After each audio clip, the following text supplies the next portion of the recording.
বুধবারের প্রলয়ঙ্করী ভূমিকম্পের রেশ কাটতে না কাটতেই ভেনেজুয়েলার দোকানগুলোতে শুরু হয়েছে প্রকাশ্যে লুটপাট। ভূমিকম্পের পর শহর বিদ্যুৎহীন ও অন্ধকারাচ্ছন্ন থাকার সুযোগ কাজে লাগিয়ে অনেকে খাবার এবং অন্যান্য মালামাল ব্যাগ ভর্তি করে নিয়ে পালিয়ে যাচ্ছে। বার্তা সংস্থা রয়টার্সের এক ভিডিও চিত্রে দেখা যায় লা গুয়াইরা রাজ্যের উপকূলীয় শহর কাতালিয়া লা মারে ভূমিকম্পে ক্ষতিগ্রস্ত দোকান ও ভবনে ঢুকে মানুষ খাবার, পানি ও পোশাক নিয়ে যাচ্ছে। কিছু স্বেচ্ছাসেবক জানান, পুলিশ কেবল অপ্রয়োজনীয় জিনিস বা গাড়ির যন্ত্রাংশ নেওয়ার সময় হস্তক্ষেপ করছে, কিন্তু জরুরি খাদ্য সামগ্রী নেয়ার সময় অনেক ক্ষেত্রে তাদের নীরব থাকতে দেখা গেছে।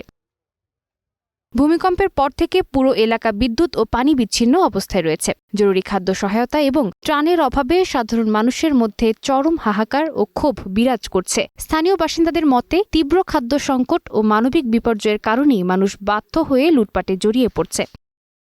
পরিস্থিতি নিয়ন্ত্রণে আনার ঘোষণা দিয়েও ভারপ্রাপ্ত প্রেসিডেন্ট ডেলসি রড্রিগেজ জানিয়েছেন, লা গুয়াইরায় সেনা মোতায়েন করা হচ্ছে এবং দ্রুত উদ্ধার কাজের জন্য অঞ্চলটিকে সামরিক নিয়ন্ত্রণে আনা হবে। একই সঙ্গে ২৬০০ টন খাদ্য সহায়তা বিতরণের কথাও জানানো হয়েছে। অন্যদিকে আহত বাসিন্দাদের চাপ সামলাতে হিমশিম খাচ্ছে হাসপাতালগুলো। অনেক রোগীকে বাইরেই চিকিৎসা দিতে হচ্ছে।